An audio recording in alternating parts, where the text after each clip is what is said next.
It's really getting too much, but I can't pull back. Though I try to resist, I can't fight this. And no one makes me feel like you do. And no one sets my body on fire. And no one gives me shivers like you. Oh, no one does it better. How I try to sleep, but you're deep in my mind. Got a hold of me. When I'm awake, I'm all blind. You and your magic, like infinite power. God knows I try to resist, but you're pulling me closer. Oh, I gotta stay away, but you won't let me.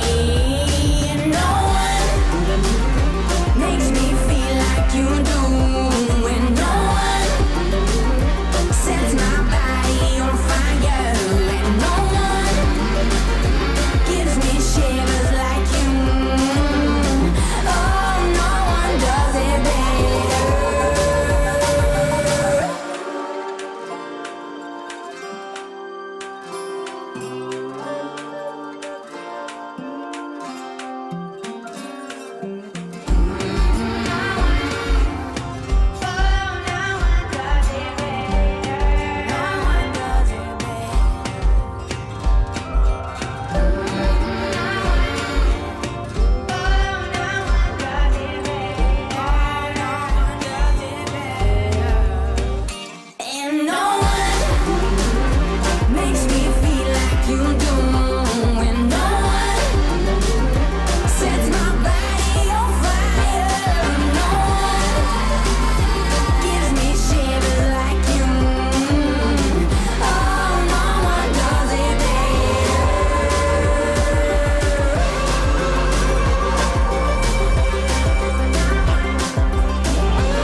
everyone, good evening, and thank you all for joining us for this year's Fireside Chat.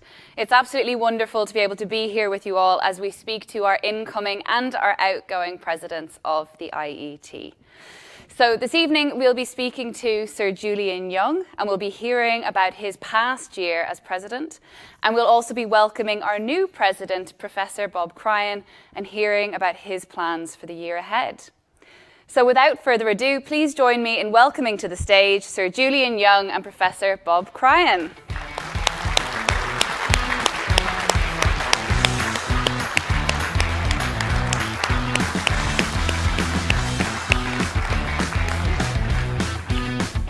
So please, thank you both for joining us and welcome to the Fireside Chat. Thank you. So before we get started, Julian, I understand that you'd like to say a few words about our patron, the Queen. Oh, absolutely. Well, sadly, our ex-patron, as we know, Her Majesty graciously agreed to be our patron as long ago as 1952. And so we had the joy of her support and fantastic service simply just to the IET, whereas clearly across the rest of the country had her selfless support for all of us over that period of time. We wrote to the royal family to express our condolences at the passing of Her Majesty. And, I don't think we'll ever see anything like her ever again. She was a great supporter of engineering and technology and innovation across the globe. And as I say, it was right and fitting that it was what we saw in London, what we saw in Edinburgh, what we saw at Balmoral, and all of the outpouring. There were many engineers who were feeling exactly the same. Well, thank you so much for that, Julian. She really was an incredible person. And so did you ever have an opportunity to meet the Queen? Yes, I did. I met her twice. I had the privilege of that. She handed over my OBE, which was lovely in Buckingham Palace back in 2000. That was most memorable indeed. Plus also about 2 years after that, as part of what must have been her golden jubilee, she was visiting Shropshire, as she did all of the counties during that particular year. And I was the station commander at RAF Cosford, just outside Wolverhampton, and we were in fact one of the larger employers within the county, and thus I was invited along, and we saw her there. And again, what we all saw in the press, what we all saw in the TV, was how attentive she was, smile on her face at all occasions, and asking just the right questions. It was a lovely memory to have. And looking to the future, do you think that the IET will have the same relationship with the royal family going forward? Well, I think the royal family has always been very supportive of engineering and technology across all that we do. And in fact, in our 150th anniversary, 150th birthday, we did get a lovely note, in fact, from Queen Elizabeth II, again, supporting engineers and all that they do across this country and across the world. Fingers are crossed as to whether indeed we'll have a formal link in the future. Certainly, I think it's a question that we've set up and that we will pose at the right moment. Fantastic. And so talking about things changing, how are you feeling sitting here tonight as your term as president has come to an end? Well, incredibly relaxed. Somebody said, so Julian, I think you're on the stage. I said, I think the pressure's with Bob. No, I'm joking. Very relaxed. It's looking back, there were some fabulous highlights to the year.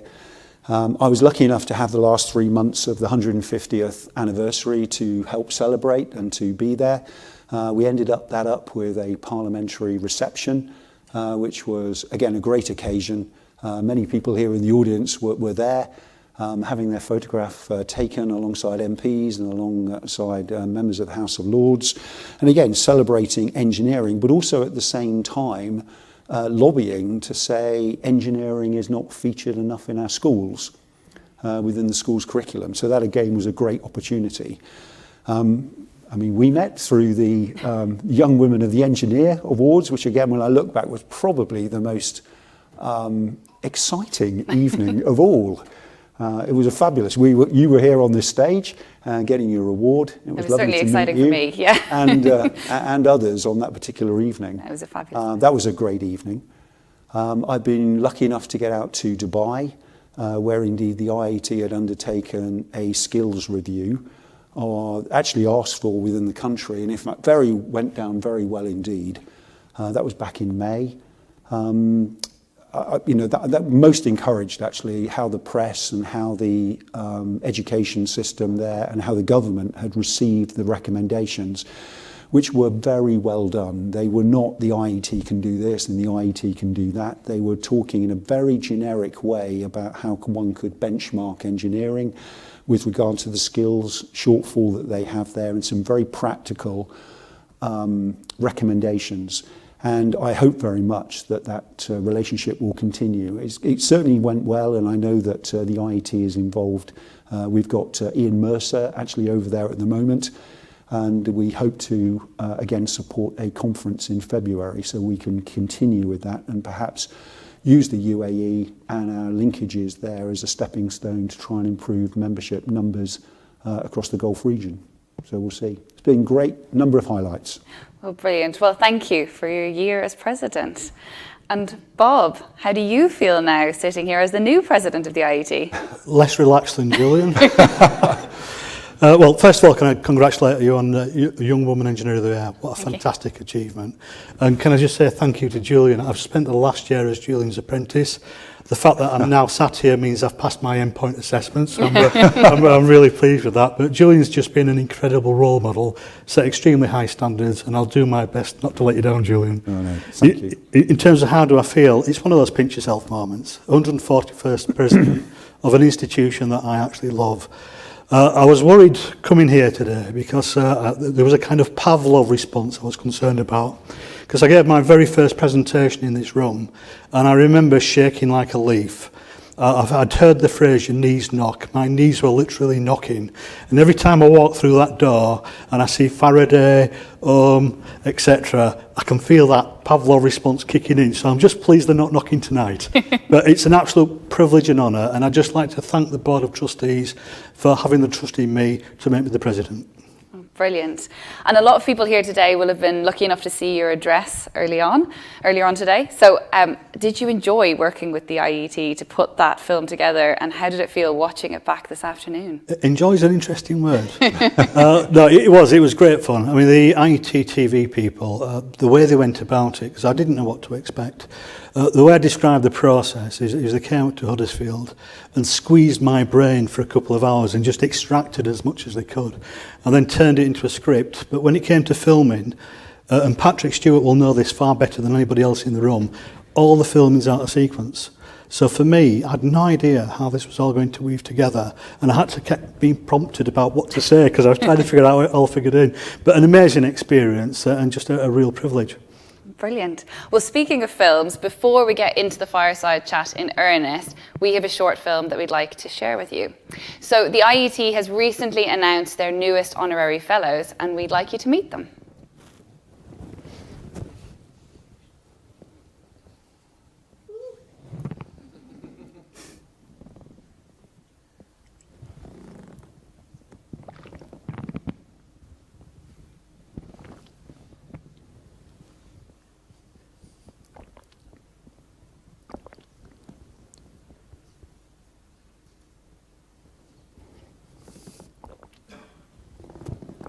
When we rehearsed this earlier this evening, there was a soundtrack that went with it. Awarded the OBE in the Queen's 2022 New Year Honours List. Do we want to start that again? Education.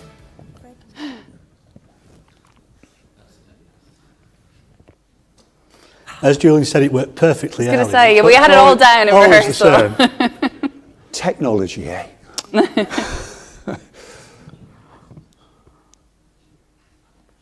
Ruth Amos. In recognition of her outstanding contribution to the public understanding of STEM, Ruth Amos is a British entrepreneur and inventor of the Stair Steady, an aid to enable people with limited mobility to use their stairs confidently and safely. Yvonne Baker, OBE, in recognition of her outstanding contribution to the promotion and delivery of STEM education in the UK. She was awarded the OBE in the Queen's 2022 New Year Honours List for services to STEM education. Fred Mills, BSc, in recognition of his outstanding contribution to the public understanding of construction and engineering. Fred Mills is the founder and managing director of the B1M, the world's largest video channel for architecture and construction, with over 2 million YouTube subscribers, and has inspired millions of people, both working and interested in the industry. Sir Patrick Stewart, OBE, in recognition of the inspiration he has given through the promotion of science and technology to future generations of engineers and technicians. Sir Patrick Stewart, OBE, is an actor, director and producer whose work has included roles on stage, television and film in a career spanning 7 decades.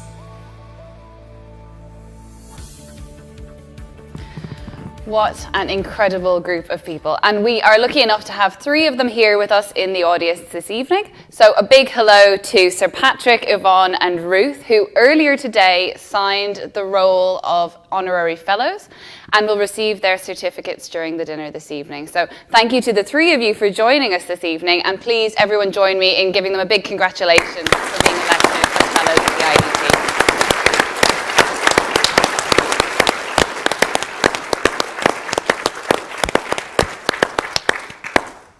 So we have an awful lot of questions to get through, so I think we better make a start. So to kick things off, I wanted to ask, in both of your addresses, you spoke about how important it is to inspire the next generation of engineers. And so I wondered if you could tell us why that's so important. So we'll start with you, Bob. Well, you've seen the title of my address, Engineers, we hold the keys to humanity. And our generation need to pass those keys on to that younger generation. And we need them to really understand the societal challenges that the Earth actually faces and that the humanity faces. And we need to educate and inspire them. And engineers are extremely creative. We can solve world problems, but we need to make sure that we articulate those problems appropriately. I think we've also got to be honest with ourselves, and that's we've contributed to world problems as well. So there is some correction that younger generation needs to do for some of the mistakes that my generation's actually made. And again, we need those kind of honest conversations. What we can do in order to do that is make use of the wonderful resources that the IET have. We've got amazing programs. First Lego League, Faraday Challenge. We have great bursaries to get young people into engineering. And I'm delighted to announce, and this is just absolutely fantastic, for my presidential year, the IET have offered to match fund any donations to those programs, which is just incredible, because what that actually means is that if anybody donates to support that next generation, any donation will immediately be doubled, and that's just absolutely fantastic. So what I'd say, part of my rallying cry for this year is, let's get behind that new generation. Let's inspire them. Let's excite them. Let's get them to understand those real world challenges, because they are the solution. They are the ones that actually hold the keys to humanity. Oh, brilliant. And it's great to hear about that initiative coming in. And Julian, why do you think it's so important to inspire the next generation? Well, that's a fantastic answer. I mean, the country needs more engineers. We know that technology is going to be the solution to many of the societal challenges we face, whether it's healthcare, particularly sustainability and climate change. It's going to take engineering that's going to make the solutions that are being thought of go faster, become cheaper, and therefore become more prevalent, and certainly become more effective. That's what engineers do. I mean, we're very good at taking scientific ideas and making them practicable, and then continually improving upon them. We're restless people. We're never happy with what we've got. Some people took time out in their careers to help me in years gone by, and I've enjoyed being an engineer more than I can possibly say. And I think it's really brought it home to me over this last year, having been along to STEM events such as First Lego League National Championships. I mean, the most amazing roar of 2,500 children and parents and supporters just enjoying themselves enormously, and hopefully inspiring them to want to become engineers or technicians, or at least have the opportunity of understanding what career, possibilities there are. It's not right for everybody. Everybody's different, but for those that are and just never have an opportunity, it's just a great shame. And I think that that's what one of the things that most excites people about professional engineering institutions, and the IET does more than its fair share on a pro rata basis to try and encourage people for the future. Absolutely. And thinking about those kids at these events, is there any advice that you would give to them that you wish you'd known when you were starting out? Well, I've already mentioned earlier that I don't think engineering is mentioned enough within schools. And again, picking up on Bob's theme that spoke about trying to encourage mentoring, there's a great opportunity to inspire, not necessarily the next generation, it's going to be individuals.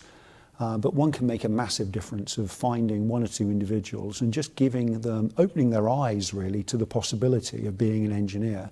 We all know that studying engineering at college and university is tough. The hours are often longer than they possibly are with other subjects. So it's a hard thing to do, but it's so satisfying when you get there and you can actually apply your skills in the workplace and achieve something that really does make a difference. In 2s and 3s and 4s, I think is how we're going to achieve this. We're lucky enough to have more than 155,000 members. A lot of them are much younger than me and are much more applicable to actually inspire youngsters and to want to do more. So it's one of the things which I think excites most members in our institution. So good. And Bob, do you have any advice that you would give to the next generation? Yeah, based on my own experience, when I think back to when I started that engineering degree, I was very into the detail, very into the nitty-gritty, loved the theorems, etc. But I never took time to step back and really understand the relevance and importance that engineers have in today's society. I never thought about where those raw materials were coming from for the products that I designed. I never thought about how those raw materials are going to be disposed of at the end of the life of the products that we're working on. I'd never really thought about that broader context. So what I'd urge young engineers is to just think about their impact on the earth in anything that they actually do, and just think that through, and just have a broader perspective than they might otherwise have, and think about what direction they're going in, what kind of organisation they're working for, what the values and ethics of that organisation are. Because we are shaped by our values and ethics, and it's just making sure that you resonate accordingly and take the responsibility. I think that's a fantastic piece of advice. Thank you. So, Julian, one of the things that you wanted to do during your year as president was to really promote technicians. Yes. So can you tell us a bit about why that was so important and how that went during the year? Well, it was important in as far as I spent my entire working career in the Royal Air Force working alongside technicians. Overall, out of the Air Force, 38% of the Royal Air Force is in a technical profession, and of those, 91% are technicians, not engineer officers. They're not necessarily people who immediately aspire to incorporate an engineer or chartered engineer and have really very little affiliation or ambition to become a member of a professional registration organisation. And therefore, we also think back to other studies that have gone on in the past few years, and the best estimate is there's about 3 million people in the UK who work as an engineer or as a technician who have no affiliation with an engineering organisation. And I reckon most of those are, from my experience, technicians. And so it's not a case of just getting more members. It really is a case of stretching our profession to incorporate everybody. We have two categories from the Engineering Council in engineering technician and ICT technician that really are underplayed in this country. And I genuinely believe that if we could capture a goodish number of them, then I think we could change the status of engineering in this country. and allow people to know the difference between an engineer, a technician, a mechanic and a craftsman, as it were. We're all bored by something not working. Don't worry, an engineer's been called. And you kind of think, I don't think that's necessarily true. So I think we could change the status of engineering in this country by paying more attention to our technicians. How it's gone rightfully slowly. Because it's something which the IET has studied hard. There's been several workshops that the IET Council has in fact supported, looking at Carol in the audience who's chaired that for the last year. So really learning about what is it that we should be offering to better serve technicians within a professional organisation. And I think we've just about got that right. It was never going to be something, we weren't never going to see numbers increase within 12 months. But I think in the next 2 or 3 years, then I think we've got every chance now of having got ourselves in the right place to increase the numbers and, as I mentioned, to change the overall status of engineering in this country. That's the hope. And presumably some of that offering is to include things like continued professional development. Absolutely. And so maybe you could talk a bit about why that's so important and how that's helped your career and your leadership develop. Yeah, absolutely. I mean, if we think back to perhaps many people in this audience will have received a massive slug of education and training right at the beginning of one's career. And indeed, one remembers the principles of that and you're trying to apply them to new technology throughout the rest of your career. And I coin a phrase, by the time you get to your late 30s, early 40s, there's almost a neglected middle of people who aren't necessarily being given updates automatically by their place of work in terms of digital skills, because I think that's, when we think about technology, I mean, we always say technology is moving fast. Well, it's never moved faster than it is right now, and tomorrow it's going to move faster. And it's those digital skills which are all important and can help keep those people with 20, 30 years of engineering experience relevant in their workplaces. To actually know, they don't need to know how to code. They need to know the importance of software and how important it is in everything we do these days.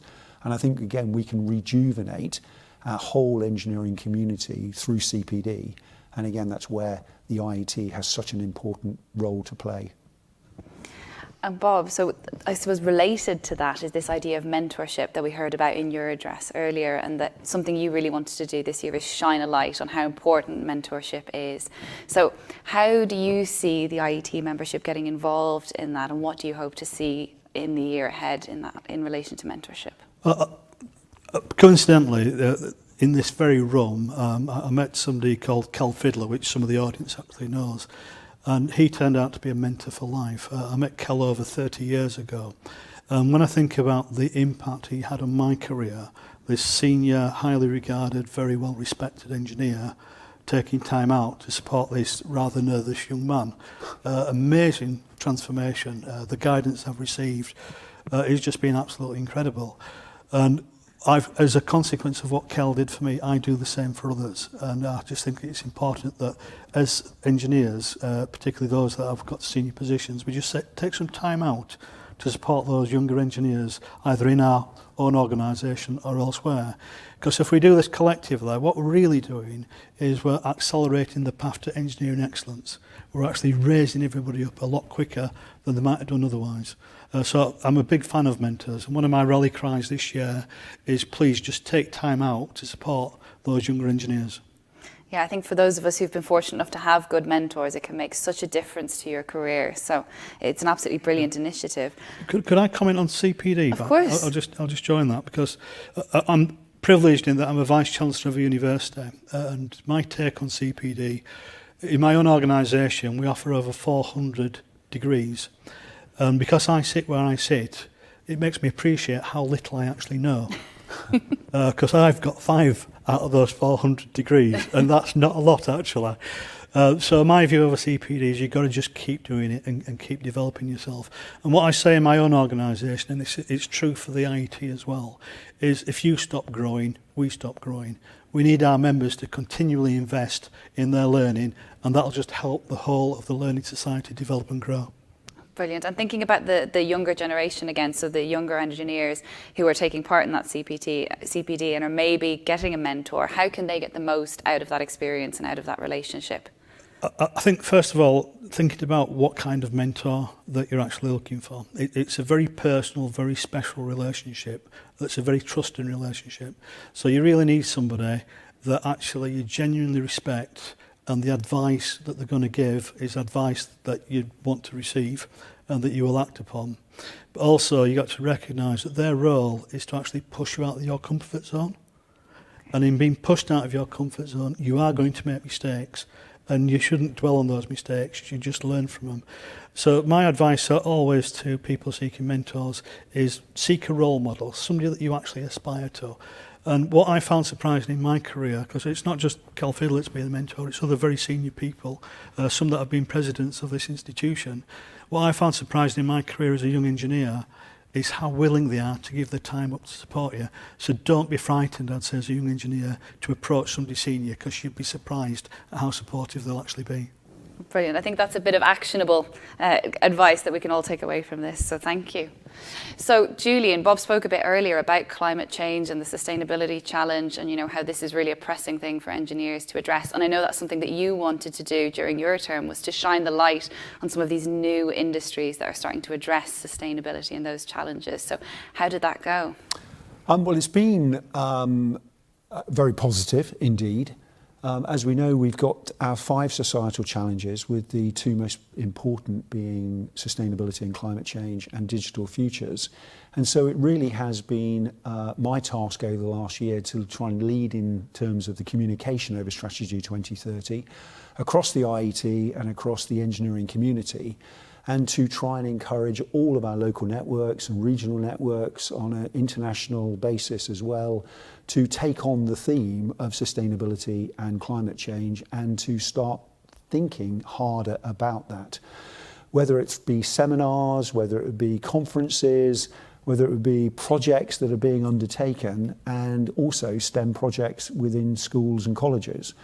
And that's gone really well. And to see, certainly when talking, certainly to the international members, they kind of get it, because in many of the countries that actually one is talking to about climate change, they're suffering from it further ahead than we are. I mean, we've had the hottest summer and so on, and we've seen what difference that is going to make to us in the future. But there are many countries, such as Pakistan, for example, have had the most horrendous flooding.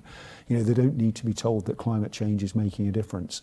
And so they're already quite a long way down the path to understanding that and doing as much as they can in their country, in their region, for supporting the knowledge and then what needs to be fixed by it.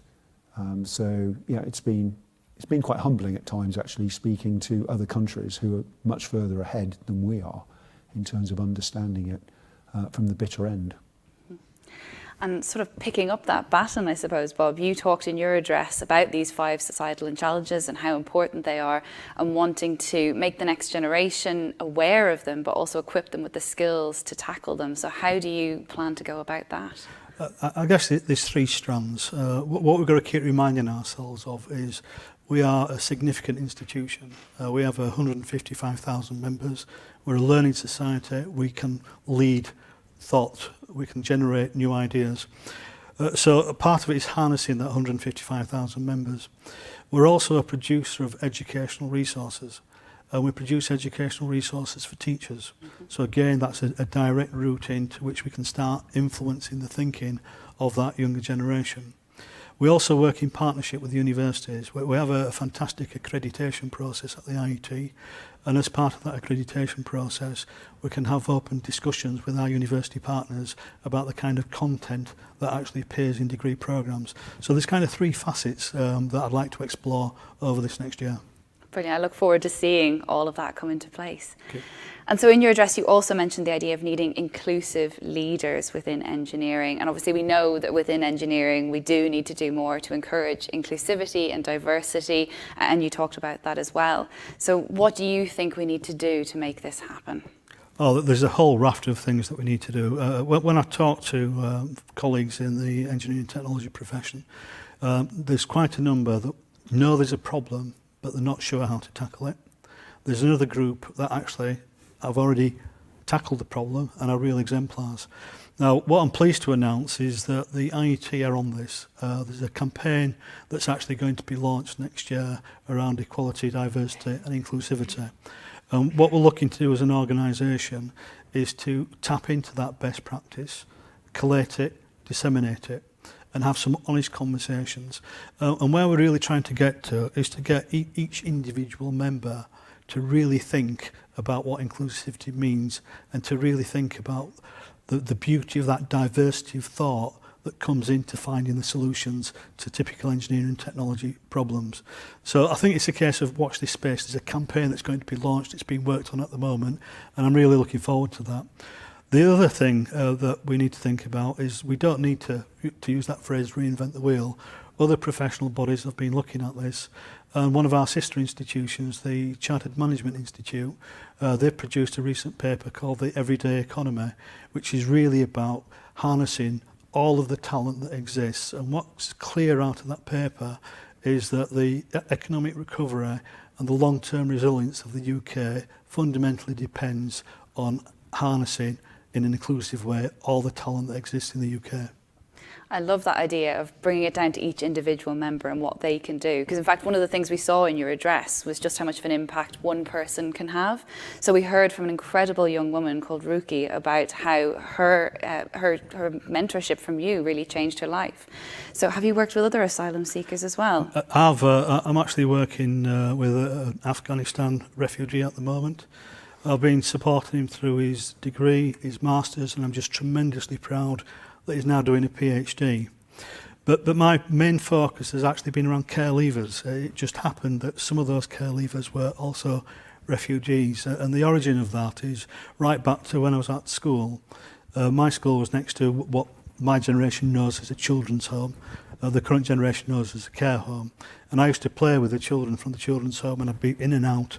But what always struck me was on an evening, I went home to my parents and they didn't. And when I took the role on, the current role that I have, I thought, can you imagine what it's like, the complexities of a university and not having parents to fall back on? So I took a personal interest and engaged. And I engaged with a hero of the care leavers community, a poet called Lem Sisse, absolutely incredible individual.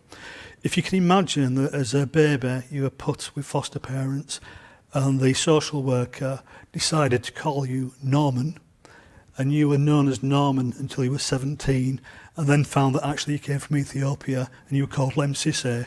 I mean, that's just an incredible story. And Lem, he's extremely creative. He's a poet. He was the poet that was involved with the Olympics. And I'm very proud to say we've got his poem on the side of one of our buildings, because what we want to say to care leavers is, look at this role model. This is possible. And it just so happens that some of the care leavers were also asylum seekers and refugees that I've been supporting. That's amazing, and I can see the passion for helping these people as you talk about it. And are there other causes that you've been involved in as well throughout your career then? Quite a number. If we look at the things I'm actively involved with, I think like everybody in the room, you take choices about how you spend your time. And I'm really interested in kind of three main areas, if you like. And the first is really inspiring that next generation. So I've got the honour to work with an absolutely outstanding individual, the Young Digital Leader of the Year, the Digital 100 Leader, who's with us here in the audience today, Polly Morgan. And we're working on a project called Digital Enterprise. Give everybody a wave, Polly, so they know who you are. There we go, there's Polly. There's Polly. The Inspiring Digital Enterprise Award, and what we're trying to do is to inspire that younger generation. Julian made reference to it earlier. There's a massive skills deficit, a digital skills deficit that exists in the UK. At the same time, we've got children in poverty that don't get access, that are outside the normal education system. So what we've done is we've created a programme that I call Learning by Stealth, because you're actually enjoying learning. It's kind of gamified. It's about getting digital badges. You get a bronze, silver, gold award. And what's absolutely stunning, and why Polly is such an outstanding individual, is 10 million badges have been completed by 1.5 million young people. And that's just incredible. That's just absolutely incredible. In fact, I think Polly deserves a round of applause. I was going to say, yeah, let's have a round of applause. Absolutely. So around that inspiring aspect, the other thing I'm genuinely interested in is people creating their own jobs and getting young people at a very early age to engage in enterprise. So I've been working with people might know him from Dragon's Den, Peter Jones, and his Peter Jones Academy. I'm a member of his board, and what that's about is engaging young people in businesses and business development and getting them to think in that way. And again, that's been highly successful. I think last count was over £250,000 have been, £250,000 people have been involved in these programs. So that's the first facet. The second facet is about leadership. Very, very keen on leadership. I'm actually an accidental manager. When I took my first managerial role on, I was really excited about it. I turned up on the first day, sat down at the desk and thought, what do I do now? I had absolutely no idea. So I'm very keen on putting in place support for accidental managers. So I work very closely with the Chartered Management Institute. And just to really get the point across, if we could improve the leadership by 2% of each of the leaders of the 5.5 million SMEs in the UK, that's a massive economic transformation. So I'm very, very keen on that kind of leadership development. The third aspect that I'm interested in is charities and supporting charities. I'm interested in charities that deal with the most traumatic times in our lives. So I support a children's hospice. I can't think of anything worse for a parent for something to go wrong, particularly at childbirth, or find that their child has a life-limiting disease. And in fact, you might not be aware, but this week is Baby Loss Awareness Week. So one of the things I did earlier this week was to actually host a fundraiser, and we've raised tens of thousands of pounds, which is absolutely fabulous. Amazing. But at the other extreme, it's also end-of-life care. So I'm also supporting an adult hospice. So I'm involved in lots of activities, but as we all know, busy people always find time. I was going to say, are you sure you didn't have enough before you stepped into this role as well? But that's fantastic that you dedicate your life to so many different incredible causes, and I'm sure many people can relate to the different causes that you mentioned there. So thank you. Thank you. So one of the things you mentioned actually was digital and digital skilling. So I wanted to sort of circle around to that, because Julian, you started your presidency in the digital age because of COVID. So how was that for you? Well, I think to start with, it was a little frustrating, I'll be honest, in that one of my pledges as I sat on this sofa here last year was to try and meet as many members of the IET as possible. And it was only actually within about 2 or 3 weeks that we realised that COVID was going to linger a little longer in the UK than we all anticipated. And there was a bit of a minor shutdown and lockdown over Christmas. And so I was able to turn to the great skills of the IET and its technological outreach, digital outreach, and started to do monthly broadcasts, listening. Meet Your President we couldn't think of a better name actually, and then it kind of stuck as the brand. But did it every month at a different time in the day, so in the morning and lunchtime and then the early evening, so that we were trying to reach out to all of the members across the IET without them having to stay up or get up very early. They could hear one of the sessions. We did about a 20-minute pitch, I suppose. I was helped by the IET team in terms of some of the things that we had been doing most recently to try and endorse those and also spread the word, and then took questions. And it was just fabulous. We had from Brighton to Brunei, from Nigeria to Newcastle online at any one time, and had absolutely no idea as to what the questions were going to be. I'd always kind of have a go at it and then often be helped, actually, by a member of the senior exec team who would be online too and said, what Julian really meant to say was this. But no, it was great. And indeed, genuinely, and I think, I'll be honest, there has been a bit of a feeling from some of our international, again, understandably through COVID, international members that we've kind of ignored them a little bit because we've not been able to visit. And we all know why we can't do that. But actually, through digital means, we can talk to them all. Again, one of the highlights in the first month was that we had the first virtual volunteers conference with literally hundreds of people online at that particular conference that we would never been able to do. This is a great venue. It holds 380 people, but we actually had 500 plus. And so it just shows what we can do. What we've got to do is normalise it And indeed, if you look back, all of you, at your experience at work, it works, but it's not perfect. Hybrid works often better, but it's a bit messy.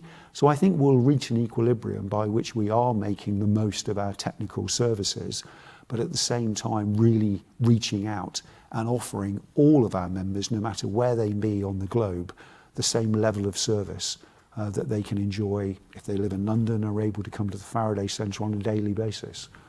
So it's been good. And it sounds like a very busy year.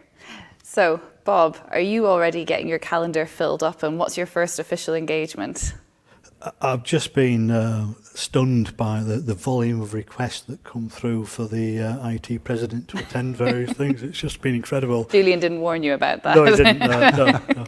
But it's already started. So the kind of governance role started last week. My very first meeting was with Council, which was fantastic because they kind of reflect the views of the members, and it was just great to engage with them. We then had the Board of Trustees. My kind of first titular role, if you like, is tonight, where I actually have the honour of presenting the honorary fellowships. And again, the sense of history around that, people might not realise, but the first honorary fellowship of the IET was actually presented in 1872. So tonight represents the 150th time that we'll actually present honorary fellowships. And again, that gives you the sense of history for the institution. Next week, I'll be presenting the IET Achievement Awards, which just shines a spotlight on the amazing talent in our membership. And there's lots more to come. Absolutely. And we saw that already you were at this year's Engineering Open House Day. So how was that? Did you enjoy it? Oh, I was a big kid. It was just absolutely brilliant. If you imagine this building being full of young children, and they're just so creative. And what I found fascinating about it was that there was a green screen, so you could pretend to be a broadcaster. I had to have a go at that. Definitely had to go at that. There was the virtual reality.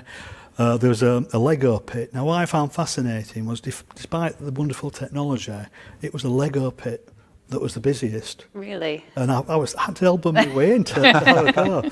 And again, listening to the children, what are you building? I'm building a space station. Just incredible. I had a go at you have to have a go at the planes. So I built the paper aeroplane, and I was beaten by a 7-year-old, so I kind of left it feeling a bit dejected. But I just think it's a great thing for the IET to do, because it gets that younger generation into this very building, the heart of our professional body, and it gets them excited about being an engineer. And what I'd say is I missed out on the virtual reality, so I'm coming back next year. Brilliant, we'll look forward to that. And thinking back then, are there any other IET events over the years that you've really enjoyed? They've just all been incredible, be it colloquia, conferences, short courses, but the ones that stand out for me, I got heavily involved in accreditation. Mm-hmm. And some of the ones that really stood out was when we actually went to accredit courses overseas, because that really demonstrated the reach of this professional body, that we're actually shaping engineering curriculum in other countries. And what struck me about those events, people might not be familiar with accreditation, but basically, typically 5 or 6 engineers who have probably never met each other come together to work intensively for 2 to 3 days to accredit a university. And what always struck me about it was how these strangers very quickly worked professionally together. And that's the beauty of working with fellow engineers. You kind of get here, there's a job to do, there's a time scale, we understand the boundary conditions, and we just get on and make it happen. So we're getting on to the serious questions now. So Julian, putting you on the spot, do you feel like you achieved what you set out to at the beginning of your year as president? Oh, golly. Well, I guess I ought to ask the audience and the membership more broadly as to whether I did that. I set out, I said that I wanted to meet as many members as possible, and clearly the Meet Your President sessions was one of those. I was pleased that there were some physical engagements as well, up in Manchester and Harrogate and Swansea, and up in Glasgow. So there were some opportunities to do that. Not as many as I had hoped, but again, as many as was practicable. I wanted to do something about technicians, shine the light on technicians, and so I'm pleased that in fact that work's being taken forward by Michelle and her team in MPD, and I have every confidence that that is going to make a difference. I said that I would do anything selflessly that would actually help the IET, and that's the bit I guess I need to be judged by people in the audience and by the members as to whether that actually happened or not. But I look back, it was a fabulous privilege to be the 140th president. It allowed me the opportunity to influence a few more areas that perhaps I would not have been able to do, to have some conversations with people that I wouldn't necessarily have had, and I'd like to think will have made ultimately a little bit of a difference in trying to engineer a better world. I'm sure you have. And is there a favourite memory from your year? Oh, golly. I think it was well, I mentioned the Meet Your Presidents and never really knowing what kind of questions you were going to get.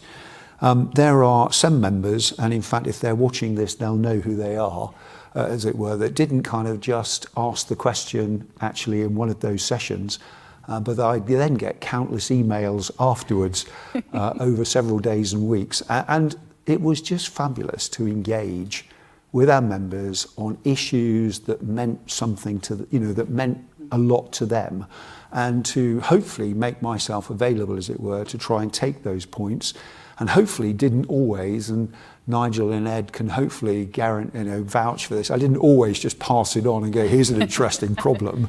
I tried to engage and answer the questions myself where I could. Sometimes I needed a few facts and figures to be able to back it up. But I think those are the best bits, actually, dealing with, and just having a dialogue with our members, wherever they may be in the world. And that was the most fun. I was going to say, it sounds like a true engineer that you enjoyed the problem solving. So. Yep. So what's next for you then? Well, I've already said on Twitter that I'll continue to volunteer for the IET. So I'll continue to do that, and clearly on the Board of Trustees. In theory as the point of wisdom, but I'm not sure I need to pass much of that on. As the past president, there's a couple of committees that I'll still be engaged with, and I'm looking forward to continuing with them. Move on to other things, but never forget that I'm an engineer. It's been wonderful to come back to one's roots, as it were. And in the proverbial sense, always to walk around with a sharpened pencil in one's shirt pocket has been super. You all know what I mean, don't you? And now a tough question for Bob. So what do you hope to achieve in your year as president?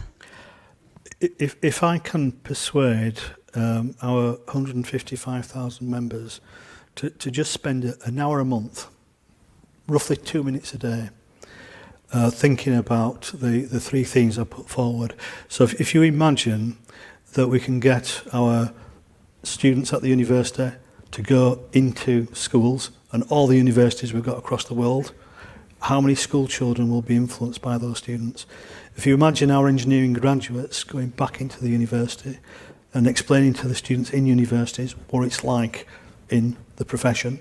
If you imagine our mid-careers supporting the younger, the seniors supporting the mid, etc. 2 minutes a day, 1 hour a month, 12 hours a year, times 155,000. All I'm asking is for 1.9 million hours of your time. And if we can pull that off, we will inspire that next generation. We will have an amazing mentorship programme, and we will have people becoming engineering leaders, and I think that'll be incredible. So I'm hoping to sit here next year saying, you know what, we did it, 1.9 million hours. Thanks very much, everyone. I was going to say, I hope someone's written that down so we can check in next year and see what actually happened. And thinking about that, about the membership, what motivated you both to be a part of the IET? So maybe Julian, you first. Well, I think I answered this question sitting on this settee here last year.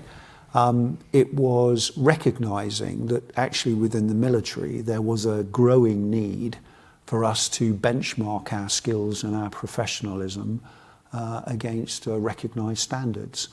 And I remember meeting Nigel at one of the IET meetings that he had called. It was one at High Wycombe, and realising that actually here was an organisation that actually was prepared to lean in and to take up the challenge of recognising we've got 55,000 engineers and technicians within the Ministry of Defence of all three armed forces, and including our civil service, of recognising here was a group that actually were not largely members, had never really been that inspired. It was always something you might think you ought to do just before you leave, recognising it might help on one's CV.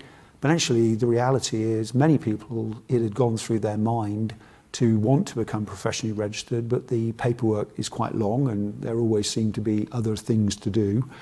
Real work got in the way, as it were. But it lent in and made it easier. Not easy to join, but just in a more streamlined way, and lent in and understood what skills and experience people in the military were gaining. And thus it was easy for me, in a position of authority at the time, to point towards the IET and say, here is the military, or certainly the Royal Air Force's, later the military's, professional engineering institution of choice, which I said unashamedly then and now, recognising that all of our professional engineering institutions, I think, have caught on to there being a large market for military and ex-serving engineers and technicians, the right thing to do. Absolutely. And Bob, what about you? What was your motivation for being a part of the IET? Well, it's actually 40 years this month since I became a student member of the IET. And what happened is the students arrived at the university and we all became members of what was then the IEE. What I didn't appreciate or understand at that moment was I was actually joining an absolutely amazing engineering community. And it might sound like a very strong statement, this, but it's true. It has absolutely transformed my life. When I think back to those times where I literally couldn't afford the train fare to come to London, and the IET would actually pay for young people like me to come and join a colloquia, that was just absolutely amazing. So when I needed that help and support, the IET was there. When I needed the mentoring, the IET was there. Some people that have become friends for life, I met nearly 40 years ago through the IET. So when I joined as a student, I didn't realise what I was joining. But what I now understand is that I was joining a family. And it has been my family for the last 40 years. And that's why I stay engaged. That's a lovely message, and I'm sure so many of us in the room can relate to that experience of how much the IET can bring to every single one of us. So as we start to wrap up our fireside chat then, Julian, do you have any words of wisdom to impart to Bob as he starts out in his journey? Don't do it. Pardon? Don't do it. No, definitely, no, do it. I absolutely, 100% do it. Enjoy the experience. He's going to be great. I mean, have you heard his answers to the questions? I mean, he's the star of the show today as he takes on presidency and takes on the volunteering, and it's going to take your life up over the next year. Fitting everything in will be the most difficult part, and I hope that very much that the IET will guide you as to those events and so on that you really, really, really must not miss. And others will help you. And the Board of Trustees are all so supportive. And it's been a great year. Enjoy it, and feel proud to be, have a significant role in what is a significant organisation, in what is a truly wonderful profession. I think they were excellent words of wisdom. And Bob, before we finish up then, is there anything that you would like to say to the members of the IET who hopefully you're going to get to know an awful lot better over the next year? No, absolutely. I mean, first and foremost, I'm just so tremendously proud and privileged to be the 141st President. It's really a pinch yourself moment. What I'm most looking forward to is just doing what Julian did actually, and that's meeting and engaging with members. We have a shared passion for engineering. I just absolutely love walking into laboratories. I love talking about challenges and problems. And like Julian has done over this last year, as I said, he's been an exemplary role model. I'll be doing as much engagement as I possibly can. But I can't say I'll be doing too much because my boss is here and I've got to pretend that I'm doing a full-time job at the same time. Well, brilliant. On that note, Bob, Julian, thank you so very, very much for joining us for this fireside chat. It's been absolutely wonderful speaking to you. Thank you to everyone who's joined us and who's been watching. And Bob, we're so looking forward to seeing what the year ahead holds. So with that, thank you very much. And please join me in giving our guests a round of applause. Thank you. Thank you. Thank you. Thank you. We didn't rehearse this bit, so. Nope. Food is served. Yes, I think Well, so. Thank you all. Also, thank you to Ciara. Didn't she do a fabulous job? Amazing. Yeah.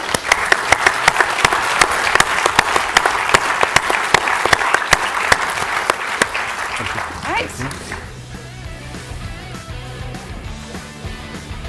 Well done. No, well done.